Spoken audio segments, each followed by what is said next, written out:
Olá pessoal do oitavo, tudo bem com vocês? Tudo tranquilo? E estudando e preparando aí para esses dias ainda complicado, mas vai passar.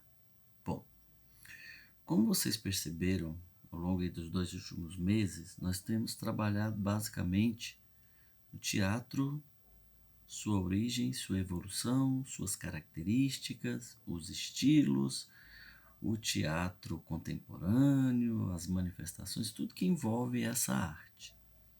E hoje não vai ser diferente. Nós precisamos agora entender qual é a voz do teatro, né? O teatro ele tem uma voz, ele tem um poder, né? As pessoas usam o teatro como um instrumento para manifestar suas opiniões, seus pensamentos, suas ideias.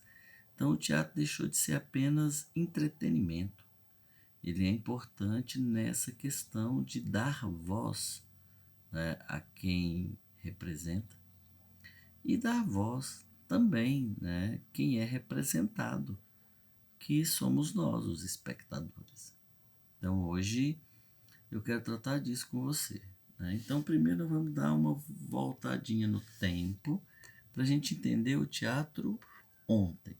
Então, o teatro ele é conhecido desde a Grécia Antiga, né? Ele faz parte, sempre fez parte daquela sociedade, na questão relacionada aos rituais sagrados, aos deuses do teatro, né? Dionísio, que representa o deus maior do teatro, e o teatro, já na Grécia Antiga, ele tinha um objetivo principal, né, que era uma função social, de entretenimento, de levar as pessoas para se divertirem, para descontrair. Então, o teatro ele tinha um papel social e ele ainda tem esse papel social.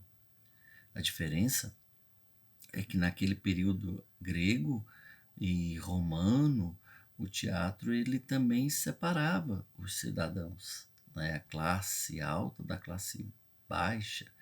Então, buscava-se, ao longo desses séculos, busca-se, né, compartilhar ideias entre os cidadãos, o aprendizado sobre os sentidos da vida, da natureza, né? O teatro passou a ser visto como um objeto de estudo, de entender a sociedade, entender a dinâmica da vida, né? Então o teatro começou a despertar isso, tanto que filósofos, né, historiadores, tiveram um papel importante nesse processo evolutivo.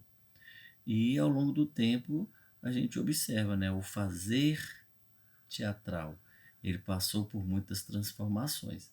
A forma de atuar, a finalidade das apresentações, os objetivos. Então, o teatro, como a própria sociedade, passou por uma evolução da técnica teatral, do objetivo da apresentação e também o que as pessoas queriam ver. Elas queriam e querem ainda se ver, se sentir representadas, que aquela fala que está acontecendo lá faz parte do seu contexto social.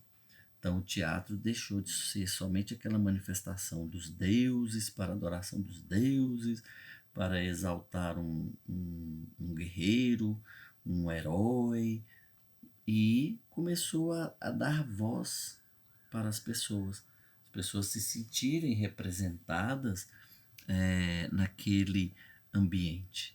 Então, a evolução que a gente observa é a seguinte: primeiro, lá na Roma antiga, né, na Itália, em Roma, o objetivo do teatro era divertir a população e os espetáculos geralmente eram comédias. Comédias, a gente não pode entender como as comédias de hoje, porque para eles comédia era você levar um bando de cristãos para o Coliseu, jogar ele lá no meio dos leões para eles serem devorados. E eles achavam que isso era uma comédia. Ou os gladiadores que lutavam entre si, ou contra também animais ferozes como leões e tigres, e para ver quem ia sair vivo lá daquela confusão. Era espetáculos populares porque agrupavam muitas pessoas, 1.000, 2.000, 5.000 pessoas dentro de um teatro de arena, um teatro a céu aberto, onde eles iam celebrar, né, as suas comédias. Na Idade Média, esse conceito mudou. Na Idade Média, a Igreja Católica já usava o teatro com outro objetivo, que era exibir passagens bíblicas, retratar momentos bíblicos para gerar algum tipo de ensinamento, de catequização, alguma questão relacionada aos ensinos religiosos, de vida, do amor ao próximo. Então a gente vê exatamente isso. No século XIX, o teatro já muda. O caráter do teatro começa a mudar e o objetivo deixou de ser somente social, de divertir, de entreter, e passou a ter um cunho, um objetivo individual. O que aquela peça está falando para mim? O que ela está me representando? O que ela está querendo dizer? Então, o teatro acompanha e acompanhou, né, ao longo dos séculos uma tendência, que seria essa transição do que era social e o que passou a ser pessoal. Então, as peças tinham como uma, um objetivo principal aqui no século XIX, que era retratar as emoções humanas. Tanto que esse período ficou conhecido como o período do romantismo. Logo depois vem o realismo, o naturalismo, onde as peças vão falar diretamente com o cidadão comum e esse cidadão comum passa a se ver representado neste ambiente. Então a gente observa essa evolução e a gente chega então ao teatro hoje com essas características. Então é no teatro que a sociedade pode ver a si mesmo. Sim, ele pode se ver representado no ambiente onde ele vive, os problemas existenciais, os problemas relacionados à cor, à raça, ao sexo, peças que falam da condição do trabalhador.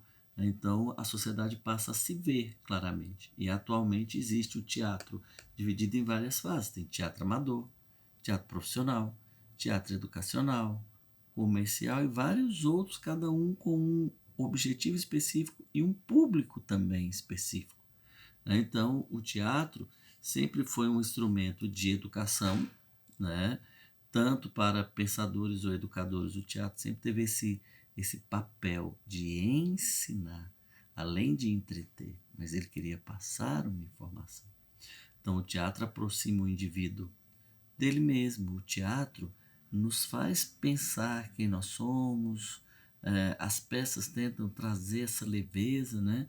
Oportuniza a resolução de conflitos, os conflitos pessoais, os conflitos sociais, a partir de algumas características. Então, a pessoa, quando ela começa a envolver e se ver nesse ambiente, ela começa a pensar: bom, eu preciso me conscientizar de quem eu sou, do meu corpo, da minha mente, e saber que eu sou um cidadão e faço parte desse contexto todo. Então, o teatro ele leva as pessoas a pensar, a questionar a sociedade. Entendido? Então, é basicamente o que a gente vai começar a ver. Então, nós vamos sair agora daquela questão muito do passo a passo, da origem, das características. Não, vamos começar a pensar, vamos começar a ter essa visão mais filosófica do papel do teatro para a sociedade. Ok, oitavo ano? Tudo bem? E a gente continua falando desses assuntos nas próximas aulas. Um abraço, até qualquer hora, as atividades eu vou enviar depois para vocês. Releiam, façam as suas próprias resenhas aí, os seus próprios comentários, e depois a gente vai ver esses cadernos. Um abraço.